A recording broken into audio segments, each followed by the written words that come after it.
Avery's wrongful conviction lawsuit looming against Manitowoc County, outside DA Ken Kratz was appointed as a special prosecutor. And the Sheriff's Department in neighboring Calumet County was named the lead investigative agency to avoid any chance of a conflict of interest. I also want to emphasize that the Manitowoc County Sheriff's Department's role in this was to provide resources for us when they were needed.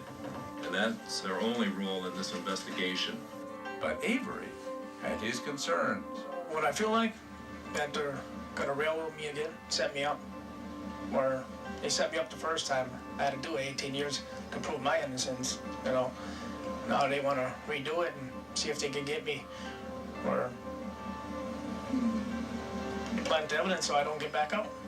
Oh, they did find evidence in Teresa's car, and it did not look good for Stephen Avery. Sunday, the 6th of November, the crime lab made some startling discoveries. A significant amount of blood was also discovered in Teresa Halbach's vehicle. In 6 different places in the SUV, they found the blood of Stephen Avery. But not just Avery's blood, Teresa's too. And then, soon after, Significant evidence has been discovered over the past 24 hours at the Avery salvage yard. Inside the burn pit, police officers found some charred remains, some bones that appeared to be of a human, female. We were able to identify a shin bone. Nuclear DNA testing showed it to be Teresa Halbach. Clearly, those bones were left in an area 20 feet from Stephen Avery's door. On November 15th, Stephen Avery was charged with first-degree intentional homicide. Once again, he confronted a legal system bent on proving his guilt. Once again, he maintained his innocence. What do you want to say today? I'm innocent. But as the prosecutors assembled their case, the clues kept coming. Clues that would become the symbols of this controversial story. Like the key to Teresa's car in Stephen's bedroom.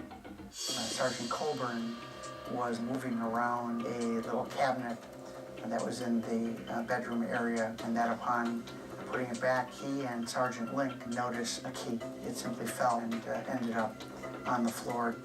Whose DNA was on the key? Stephen Avery, when he handled this key, left skin cells on the key.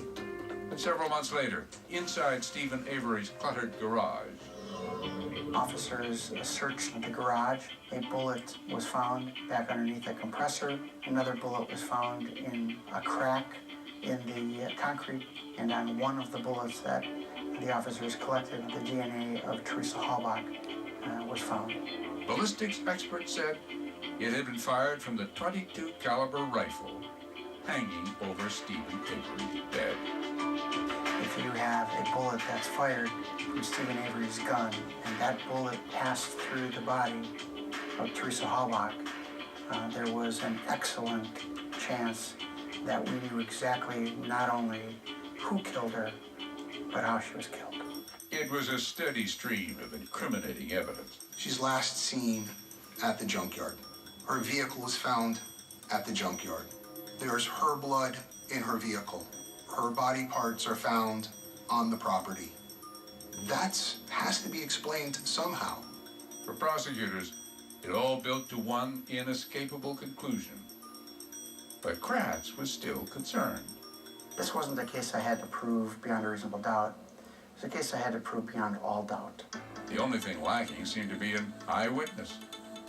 And then, Stephen Avery's nephew, 16-year-old Brendan Dassey, told a startling story. We believed he probably knew more than what he was saying. So officers re-interviewed Brendan Dassey. He made statements about helping his uncle clean up the garage, about seeing some body parts and things in a fire.